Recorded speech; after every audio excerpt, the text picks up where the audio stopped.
여호와 하나님이 흙으로 각종 들 짐승과 공중의 각종 새를 지으시고 아담이 무엇이라고 부르나 보시려고 그것들을 그에게로 이끌어 가시니 아담이 각 생물을 부르는 것이 곧 그 이름이 되었더라.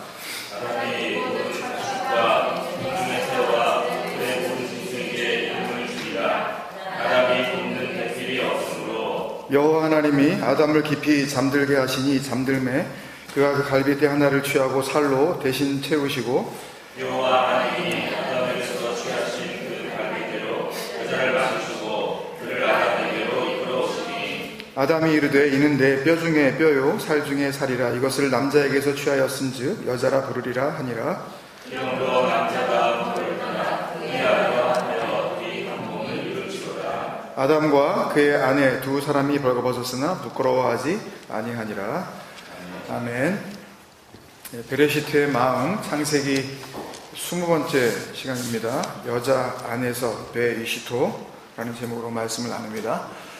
2주 전에도 그 말씀을 드렸다시피 이 19절 전에 그 18절부터 이어지는 그 오늘의 그 본문 핵심 내용은 드러난 것처럼 여자 또는 아내로 불리워지는 존재의 그 만들어지는 과정에 대한 이야기가 아니라 사도 바울이 우리에게 알려준 것처럼 에베소서 5장 32절에서 그리스도와 교회의 비밀이라고 했었던 그 복음을 담고 있는 거죠. 그러니까 돕는 배필도 그렇고 아담의 그 갈빗대도 그렇고 짐승들 이름 붙여주는 것도 그렇고 전부 예수님이 말씀하셨던 작년에 우리 에덴에서 반모까지 말씀 나눔의 주제 말씀이었죠. 요한복음 5장 39절 이하에 보면 이 성경이 곧 내게 대하여 증언하는 것이니라 라고 말씀하신 것처럼 그 모든 내용을 우리가 미리 살펴본 바에 의하면 그 말씀이 틀림없다는 것을 우리가 알 수가 있었습니다.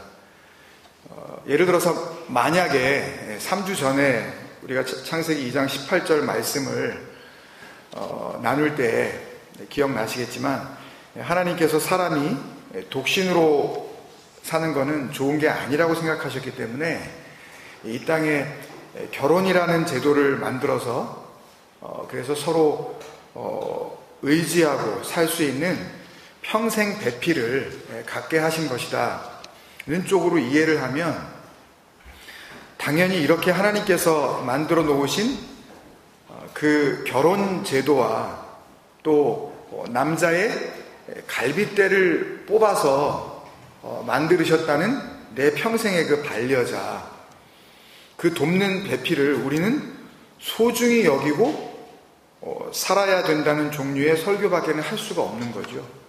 그러니까 설교만 그런 게 아니라 그 말씀을 그런 식으로 보게 되는 거예요. 그러니까 그런 식으로 받는 은혜는 은혜가 아닙니다. 그건 속는 거예요, 그냥. 그러니까 에베소서에서도 우리가 배웠지만 그게 사람의 속임수와 간사한 유혹에 빠지는 거예요. 사기당하는 거예요. 그건 은혜가 아닙니다. 나름대로 그냥 말씀 보고 은혜를 받으면 된다고요? 그런 거 아니에요. 하나님을 믿는 게 어떻게 다른 은혜가 있겠냐고요. 은혜는 한 가지 은혜밖에 없어요. 이 사람이 받는 은혜와 저 사람이 받는 은혜가 다르다면 그럼 뭔가 문제가 있는 겁니다. 하나일 수밖에 없는 거예요. 하나님을 믿는 가정은 남편과 아내가 서로 돕는 배필, 서로 잘 이렇게 도와주는 그런 배필이 되어 서로가 사랑하면서 잘 살아야 된다. 백년해로해야 된다. 하나님을 믿는 사람들이 안 믿는 사람들한테 그 결혼 생활을 통해서 본을 보여줘야지, 그렇지 않으면 하나님의 영광을 가리는 거 아니냐. 그러니까 결혼 생활 우리가 건전하게 잘 해서 하나님 얼굴에 먹칠하지 말고 잘 좀 해보자. 거의 다 이런 얘기잖아요. 맞아요. 그렇게 살아야 돼요. 하나님을 믿는다 그러면서 교회는 열심히 다니는 것 같은데 허구한 날 그냥 엄마 아빠가 싸우고 애들은 소리 지르고 며칠씩 그냥 말도 안 하고 쳐다보지도 않고 거의 집이 그냥 뭐 하숙집 수준, 이하 수준으로 그냥 이렇게 전락이 되어져서 사실은 뭐 당장이라도 그냥 뭐 헤어지면 얼마든지 헤어질 수 있을 것 같은 그런 냉랭한 분위기. 뭐 그러고 살면 누가 그걸 보고 하나님을 믿으려 그러겠냐고요. 맞아요. 그렇게 살면 안 돼요. 근데 문제는 그건 복음이 아니잖아요. 그건 그냥 세상에서도 그냥 원하는 것들 아니에요. 그건요. 그걸 무시하자는 얘기가 아니라 그건 진리가 아니란 말입니다. 복음은 들으면 살아나는 거예요. 진리는 알면 자유를 얻게 되는 거란 말입니다. 그런 게 아니잖아요, 그건. 성경에서 이야기하는 복음은 우리의 윤리, 도덕, 상식과 법률의 테두리 안에서 이루어지는 이야기가 아니잖아요. 그런 건 설교가 아닙니다, 여러분. 설교는 먼저 그리스도 안에 있게 된 자가 자기 안에 있는 그 그리스도를 하나님의 말씀에 의거하여 증명해 보이는 과정이에요. 테스티파이 하는 거예요.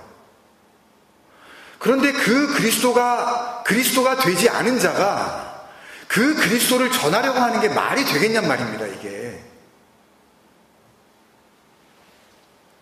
그러니까 아무 설교나 듣는다고 설교가 아니란 말이에요. 독신으로 안 살고 자기가 좋아하는 짝 만나서 좋은 조건에 뭐 시댁이 뭐 잘 산대, 처가댁이 뭐 보통 집안이 아니래. 그걸 우리는 축복받았다 그러잖아요. 참 어처구니도 없게도. 하나님께서 복을 주셔서 시집장가 잘 갔다고.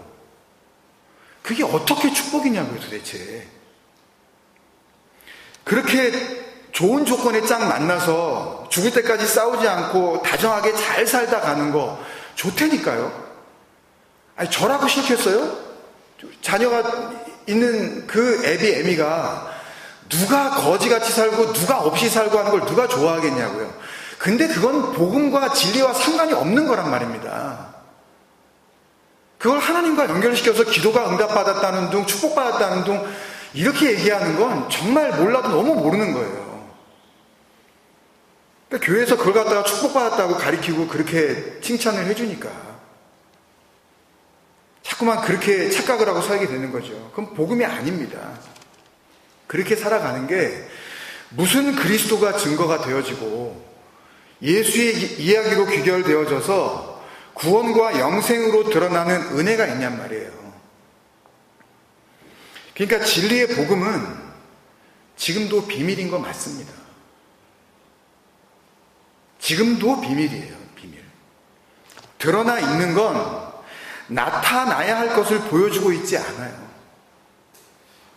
성경은 진리가 아니라고요. 그 문자 자체는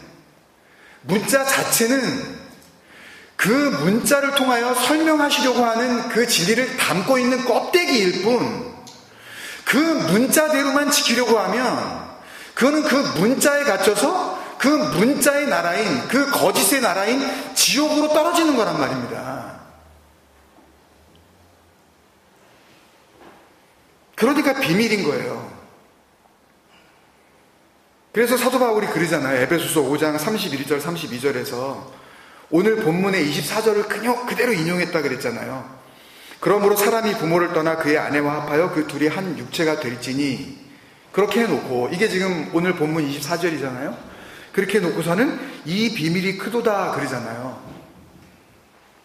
그러니까 그 말은 에베소서에서 지금 그 전부터 뭐 아내들이여 자기 남편에게 복종하라, 남편들아 아내 사랑하기를 자기 사랑하듯이 하라, 이렇게 쭉 이런 이야기를 하는데, 그 이야기는 그 드러난 문자, 그러니까 그게 그렇게 보이는 거잖아요. 지금 그거는 진짜 사도 바울이 하려고 하는 얘기가 아니라는 거죠. 뭔가를 얘기를 해놓고 지금 비밀이다 그러잖아요. 비밀이 뭐예요? 안 말한 거란 말입니다. 그 비밀. 헬라어 단어 그 미스테리온. 영어에서 미스테리라고 이제 나중에 이렇게 영어로 전용되어진 그 미스테리온이라는 단어는 말 안 한 거라는 그런 뜻이에요. 입 다문 거. 말했잖아요, 지금 사도 바울이. 남편에게 복종하라고 그러고, 아내 사랑하라고 그러고 쭉 말을 해놓고서는 이게 미스테리온이야. 그 얘기는 뭐냐 하면, 나 말 안 했어. 라는 말이란 말입니다. 나는 입을 다문 거야. 그러니까, 눈에 보여지는 그 말은 내가 말하려고 하는 말이 아니야. 그 말 안에 비밀, 감추어 놓은 게 있어. 하지 않은 말이 있어. 라고 지금 이야기하는 거예요. 이 비밀이 크도다. 라고 하는 이야기는.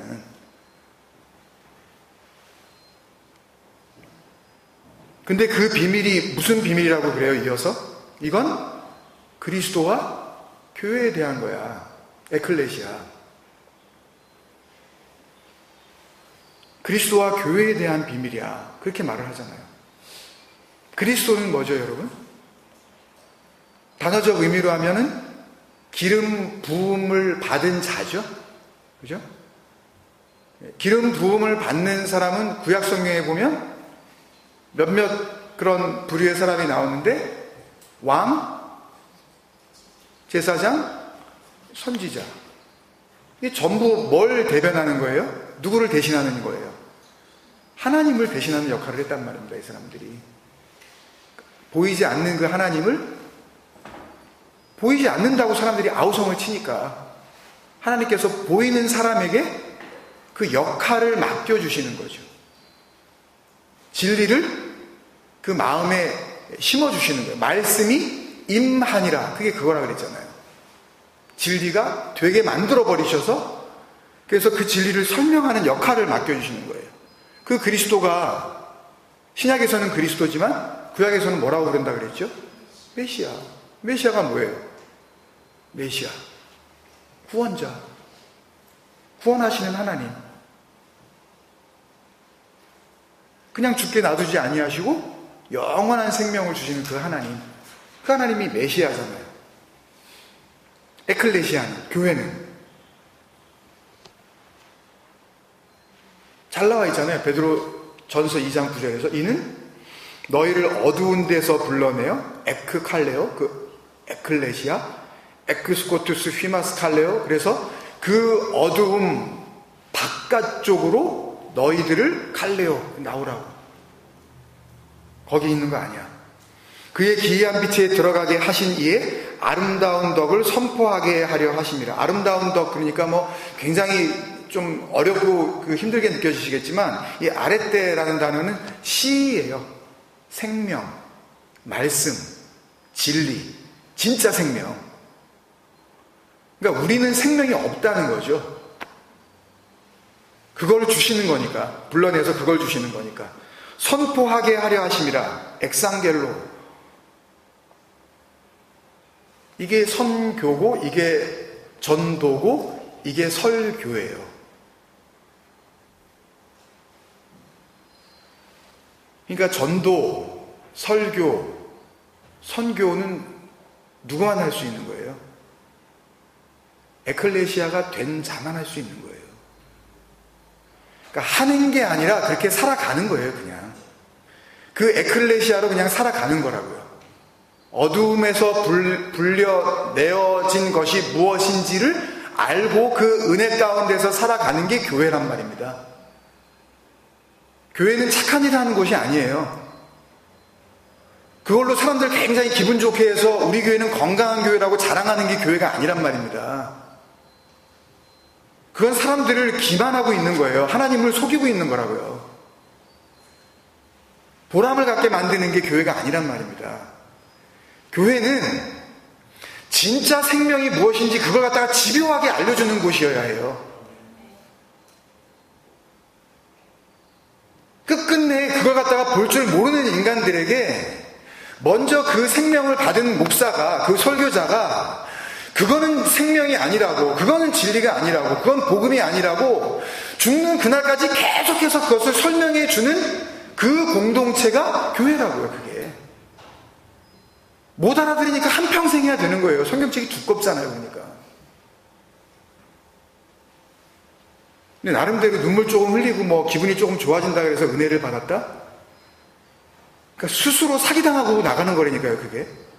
기분이 좋으니까 그냥 그 기분 좋게 하신 그 영감님 기분 좋게 해주려고 나도 또 얼마를 넣잖아요? 꼭 보면 교회에서 그래서 설교 다음에 헌금 시간을 갖잖아요, 그래가지고. 기분이 좋았니, 이제? 마음의 위로를 좀 받았어? 그러면 좀 내야지. 그게 돈 놓고 돈 먹게 하는 거지 뭡니까, 도대체, 세상 교회가. 그러니까 그런 마음으로 헌금이라는 걸 하시려면 절대 하지 마세요. 그냥 맛있는 거 사드세요, 그냥 그거 가지고. 없어서, 교회 렌트비 낼 것도 없어서 차라리 그냥 밖에 나가서 예배 드리는 게 나아요. 괜히 그 어떤 사람이 자기 주머니에서 돈을 꺼내고 그 돈을 꺼내서 그 헌금통에다가 넣는 그 순간에 나는 뭔가 하나님한테 해야 될 도리를 했다라고 착각하게 만드는 그런 모든 시스템들이 진리를 왜곡시키는 그런 일들이라면 하지 말자고요, 그거. 고민하지 마세요. 없어도 돼요. 진리는 선포가 되어진다고요. 그렇게 되어진 존재들, 그걸 택하신 족속, 왕같은 제사장, 거룩한 나라, 그의 소유된 백성이라고 말씀하시는 거 아닙니까? 그러니까 이걸 더 간단하게 여러분들이 알기 쉽게 정리하면 이렇게 되겠죠. 그리스도는 그건 뭐예요? 하나님이죠. 그리고 에클레시아, 교회는 뭐예요? 그 하나님의 백성이죠. 아주 간단하게 이거를 정리하면. 그러면 보세요, 여러분. 성경책에 있는 모든 내용이 여기에 다 걸리는 거 아닙니까? 성경책에 뭔 얘기가 써져 있어요? 하나님 이야기. 그리고 그 하나님에 의하여 구원받는 사람들의 이야기. 구원받는 사람이 있으면 당연히 구원 못 받는 사람이 있는 거죠. 그 이야기 말고 뭐가 있냐고요, 성경책에. 그러니까 지금 사도 바울이 이 비밀이 크도다. 나는 그리스도와 교회에 대하여 말하노라. 나는 하나님과 그의 백성들에 대하여 이야기하는 거야. 라는 의미는 결국 성경에 기록된 모든 내용은 이 비밀이 크도다 라고 했었던 바로 그 전에 이야기한 바로 그 내용. 사람이 부모를 떠나 그의 아내와 합하여 그 둘이 한 육체가 될지니 의 비밀이 크도다 그랬잖아요. 그 말씀에 담겨져 있는 그 비밀과 성경 전체에 담겨져 있는 모든 비밀은 똑같은 비밀이라는 말씀 아니에요. 이게 와 닿으세요? 이걸로 다 설명이 된다니까요.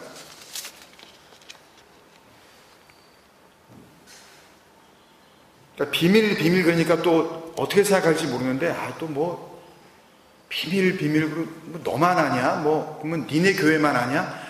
그 비밀이라고 한 미스테리오는 말은 했는데 말하지 않은 거라 그랬잖아요. 알레테이아, 진리가 뭡니까?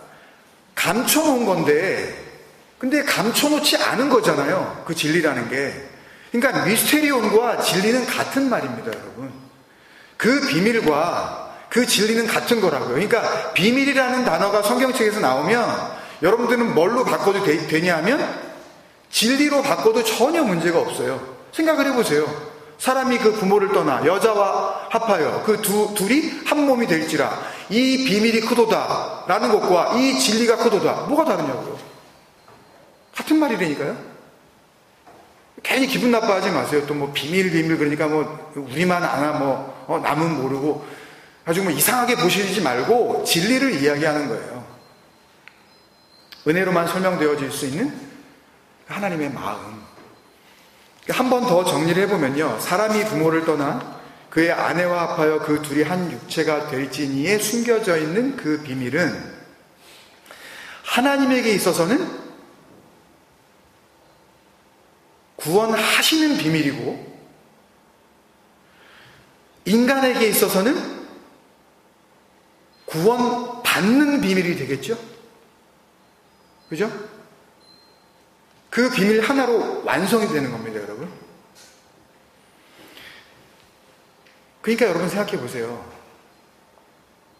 구원하시는 하나님의 그 비밀과 구원받는 우리의 비밀이 담겨져 있는 그 본문이 기록되어 있는 그 최초의 이야기가 기록된 이 창세기의 말씀이 얼마나 소중하냐고요. 이게 어떻게 짐승 이름들을 짓고 동물 짓고 그렇게 네이밍하고 뭐 결혼 제도를 만들고 부부가 살곱게 잘 살아라. 그게 나쁘다는 이야기가 아니라 어떻게 그걸로 우리가 이걸 갖다 해석을 할 수가 있겠냐고요, 도대체. 은혜를 안다면, 하나님을 믿고 구원을 받았다면 그리스도를 통하여 믿음으로 말미암아 은혜를 받는 그 과정을 아는 자들이라면 어떻게 이걸 가지고 그런 말도 안 되는 설명을 하고 앉아있을 수가 있냔 말이에요. 1분도 아깝습니다. 1분도. 그러니까 비밀을 알았다는 이야기는요, 결국 진리를 알았다는 거죠. 구원을 받았다는 이야기입니다, 여러분. 그러니까 보통 우리가 말하기 쉽게 그냥 내가 예수 믿고 구원받았어요 그러는데 그렇게 말할 수 있는 게 아니에요. 도대체 그 예수는 뭐며 그 믿음은 도대체 어디서 나온 믿음이란 말이에요. 그러니까 그런 식으로 상식적으로 내가 예수를 믿고 구원받았어요 라는 거는 그냥 비행기 타고 이렇게 가면서 내가 떨어지지 않을 줄 알고 그냥 비행기에 탑승하는 거나 그냥 어느 식당에 가가지고 내가 밥을 한 그릇 떠먹으면서 음식을 시켜놓고 그 음식을 먹고 내가 죽지 않을 거라고 믿고 내가 그 집에 들어가서 밥을 먹는 거나 아무런 차이가 없다니까요. 어떻게 그런 믿음으로 구원을 받겠냐고요. 그 믿음은 우리 게 아니란 말입니다. 그러니까 쉬운 게 아니에요, 구원이.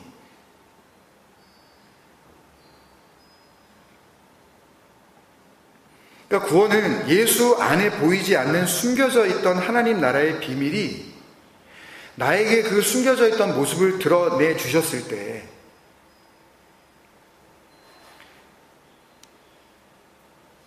그걸 구원받았다 그러는 거예요. 그걸 에베소서 2장 8절에서 우리가 잘 알듯이 너희가 하나님의 은혜에 의하여 믿음으로 말미암아 구원을 받았으니 라고 그렇게 이야기를 하잖아요. 그게 예수 믿고 구원받은 거예요. 그게. 또 그럴 수 있겠죠. 예수 믿는 게 이렇게 복잡하냐, 구원받는 게 뭐 이렇게 어렵냐. 뭘 알아들어야 되고, 그걸 갖다가 이해를 해야 되고, 그런 거냐,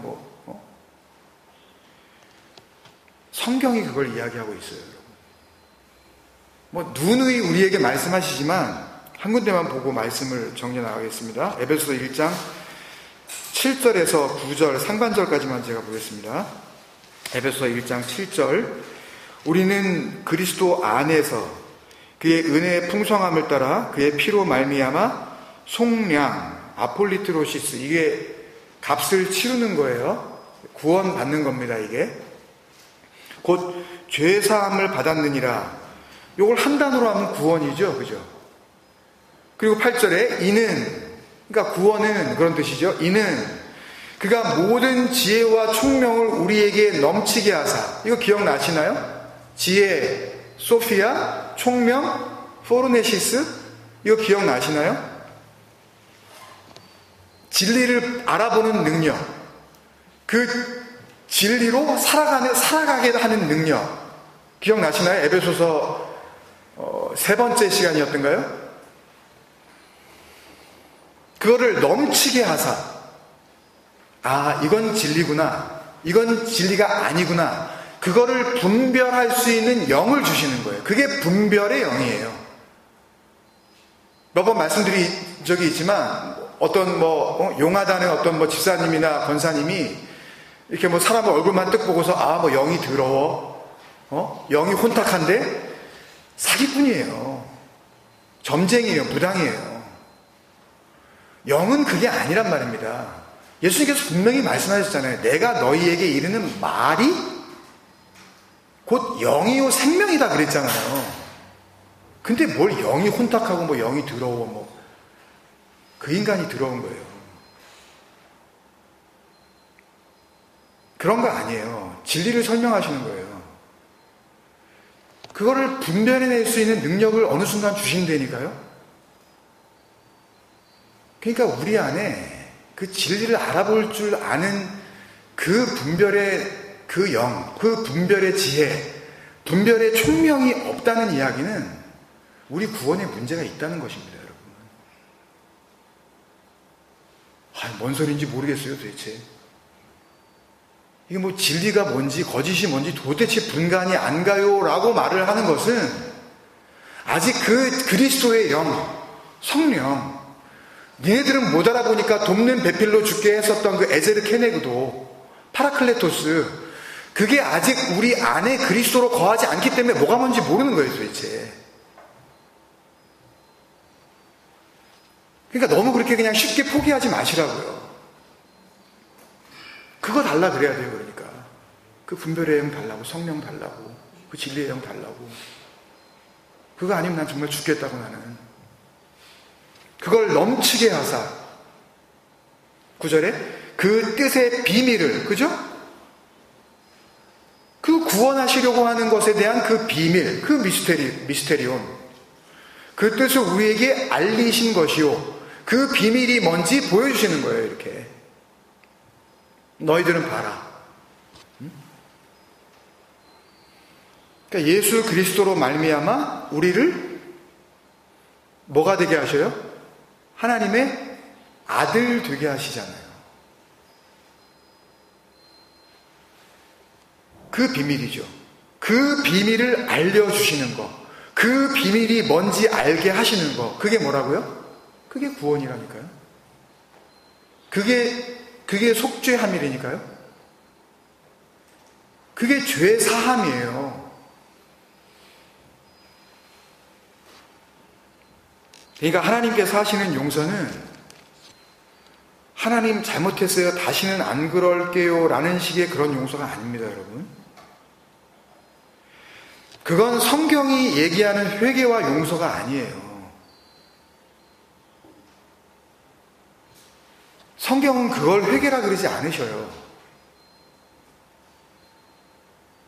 하나님께서 하시는 용서는 하나님의 뜻이라는 그 구원의 계획, 그 영원히 살게 하시는 그 비밀을 도저히 자기 힘으로는 알래야 알 수 없는 자들에게 그걸 알아볼 수 있도록 주시는 마음,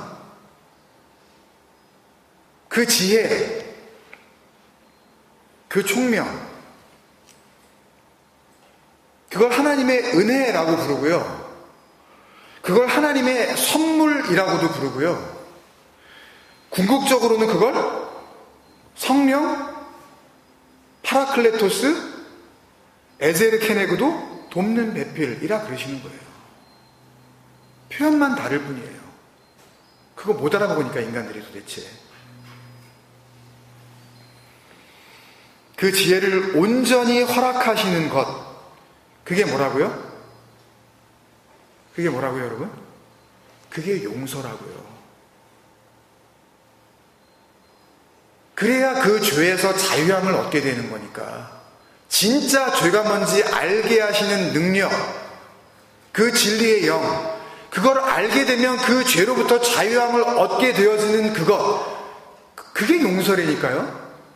그러니까 뭐 어렸을 때부터 뭐 생각나지 않는 거, 뭐 눈깔사탕 옛날에 뭐 3살 때 이렇게 훔쳐 먹은 거, 물론 그것도 뭐 해결돼야 되지만 그거는 성경에서 이야기하는 용서받아야 할 차원의 죄가 아니에요, 그건요.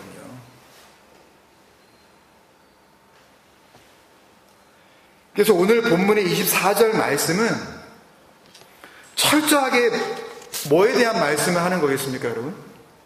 철저하게 순전히 우리의 구원에 대한 하나님의 은혜만을 담고 있는 말씀이죠. 그래서 24절을 그 번역된 표면적인 뜻, 그거는 비밀이 아니죠. 그거는 미스테리온이 아니란 말입니다. 그러니까 말 안 한 게 있잖아요, 그러면. 사도 바울이 이야기한 것처럼 겉으로 드러난 건 정말 나타나야 될 게 아니라는 뜻이 미스테리온이니까. 드러나버린 건 정말 나타나야 될 것이 아니기 때문에 표면적인 뜻에 우리가 묶이지 않고 은혜 받은 자로서 그리스도와 에클레시아가 뭔지, 그 구원하시는 하나님과 여러분들은 구원받으신 하나님의 백성이시잖아요. 그렇다면 여러분들의 입장에서 이것을 다시 한번 써보시자고요. 구원받은 에클레시아로서 그 어두움 가운데에서 빛으로 불림을 받은 백성이 뭔지 여러분들이 정말 아신다면 그 존재 상황 속에서 이 글을 다시 한번 보시라고요. 그 은혜를 알고 다시 직역을 해보면 이렇게 됩니다. 남자 뭐였죠? 계속 설명드렸잖아요. 지금 남자 뭐예요? 그리스도. 씨 가진 자, 씨. 그걸 심으면 거기서 뭐가 나와요? 생명이 나오죠. 생명 가진 자가 부모가 아니라 아버지와 어머니입니다. 아부. 이거 십계명 6번째 계명, 십계명으로 보면 7번째 시간이었던가요? 그러니까 내 부모를 공경하라 할 때 이거 설명드렸어요. 이거요. 그러니까 좀 잘 모르시는 분들은 그걸 다시 참고하시고 보셔야 됩니다. 아버지, 아부, 히브리어로 이렇게 쓰고 알레프 베이트 그걸 써놓고서 하나님의 집이라고 이해를 한다 그랬죠. 그리고 어머니 M이라고 써놓고 알레프 맴이라고 써놓은 다음에 하나님의 물, 하나님이 흘려주시는 물, 진리 아닙니까? 말씀이란 말이에요. 그러니까 하나님의 집과 성전, 하나님의 말씀, 진리로 떠나, 그러니까 그리스도가 성전으로 오시고 그 말씀으로 오셔서 여자 안에서, 여자는 남자의 반대겠죠? 그러면 남자는 씨 가진 자고 생명 있는 자라면 여자는 뭡니까? 씨 없는 자, 생명 없는 자, 죽음. 에베소 2장 1절에서 허물과 죄로 죽은 너희들. 근데 죽어있는데 그 복음을 어떻게 듣냐고요. 그러니까 그걸 모르는 상태가 죽음이란 말이에요. 그게 허물이고 그게 죄를 많이 진 게 아니라, 나쁜 짓을 많이 했다는 게 아니라 그게 죄라는 거예요. 그 상태가. 그걸 못 알아보는 상태가. 그 여자 안에서 둘이 합하여 이렇게 되는데, 둘이라는 것은 그냥 갖다 집어넣은 거고요. 둘이라는 말은 원문에는 아예 없어요. 합하여, 나바크 들어가는 겁니다. 하나가 되는 거예요. 너희가 그리스도와 합하기 위하여 세례를 받았다면 그리스도로 옷 입었느니라 할 때 그 합하여, 결합하여, 연합하여 하나가 돼요. 그 씨 있는 자가 씨 없는 자와 함께 바로 그 복음이 이루어지게 된다. 바사르, 한 몸이라고 번역을 했지만 바사르는 기쁜 소식을 전하다. 아까 뭐라 그랬어요? 베드로전서 2장 9절에 그렇게 불러내어서 우리에게 뭐라게 하신다고요? 그의 아름다운 덕을 선포하게 하려 하심이라. 그거예요. 바사르, 기쁜 소식을 전하는 자의 아름다운 발이요 라고 할 때 이게 바사르예요.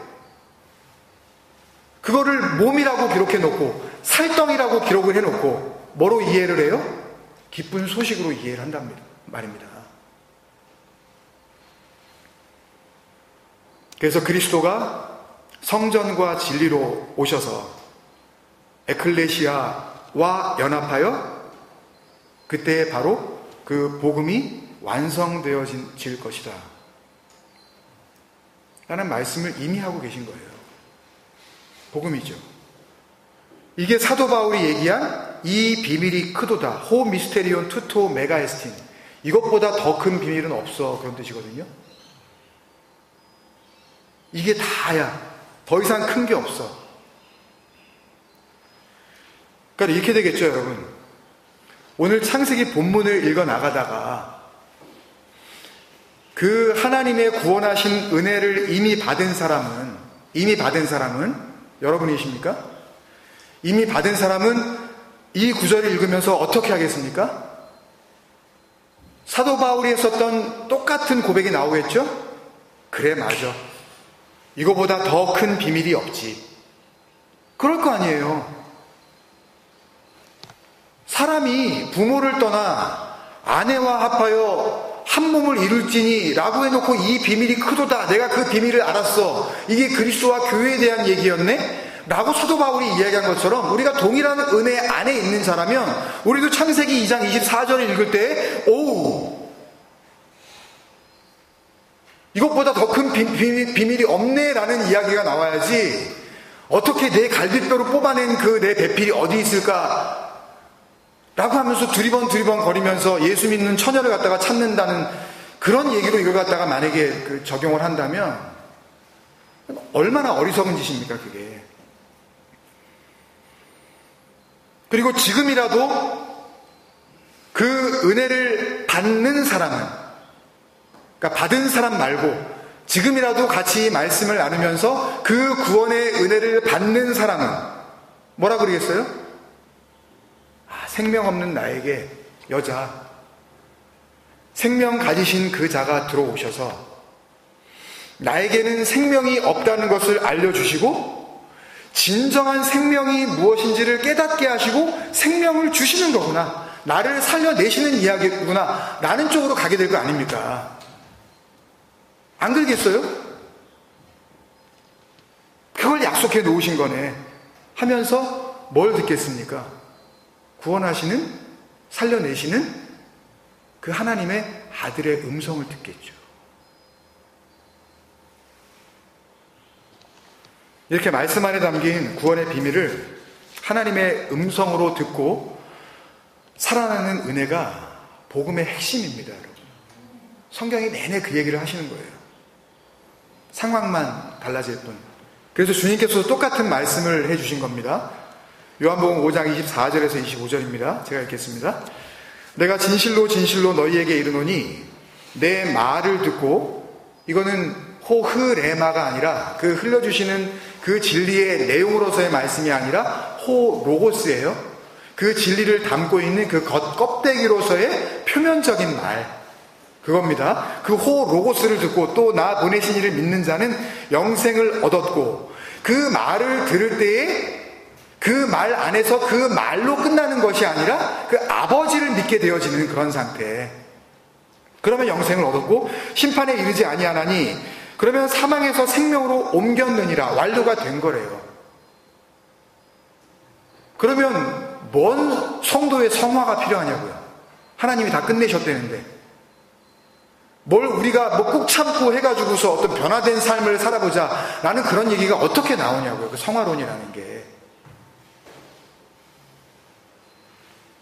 구원이잖아요.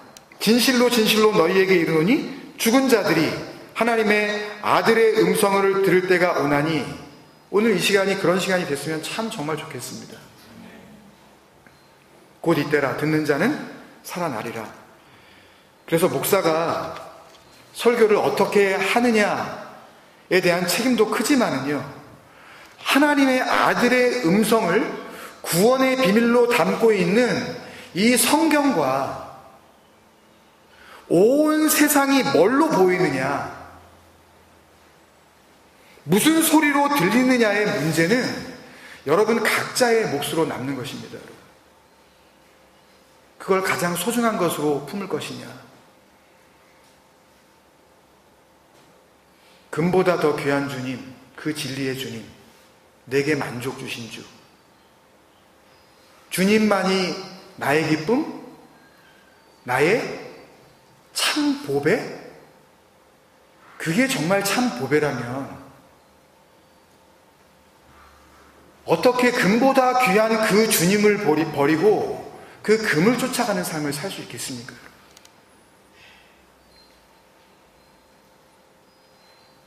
아무리 그 금이 급하다 한들, 그 금 때문에 눈에 보이는 내 생명이 죽어 떨어져 나간다 한들, 어떻게 그 금보다 귀하다는 그 주님을, 그 진정한 생명을 주시려고 하는 그 주님을 버리고 그 금을 쫓아서 갈 수 있겠냔 말입니다.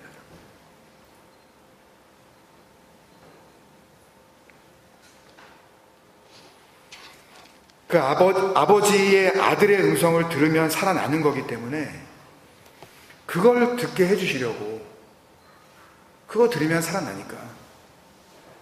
근데 그거는 그냥 들리는 게 아니라 뭘 통해서요? 뭘 통해서? 우리는 못 듣는단 말이에요. 뭘 통해서 들어요? 돕는 배필요. 성령, 그 진리의 영이요. 그 분별의 영. 소피아, 포르네시스, 그 총명. 진리가 뭔지 알아볼 수 있는 그 눈. 그걸 주시겠다고 그러는 겁니다. 그걸 구하라고. 그걸 찾으라고. 그걸 얻기 위해서 두드리라고. 그러면 너희가 악한 자라도 네 손에서는 가장 좋은 것을 네 아들에게 줄 줄 알거든. 하물며 하늘에 계신 하나님께서 가장 좋은 것을 너에게 주지 않겠냐고. 근데 왜 금을 구하냐고요, 교회에서. 왜 이 땅의 생명을 구하냐고요, 왜 수험생들을 위해서 기도를 하냐고요, 시험 잘 보게 해달라고. 절간에 가서나 할 일이지. 그러니까 엉뚱하게 다른 거 구하지 마시고, 여러분 자신이 얻으면 영원히 사시는 정말 그 좋은 거, 끝끝내 그거 달라 그러시고, 우리에게 정말 있어야 할 그것만을 구하셔서 구하는 이마다 받을 것이요, 찾는 이가 찾을 것이요, 두드리는 이에게 열릴 것이라고 하신 그 약속의 말씀이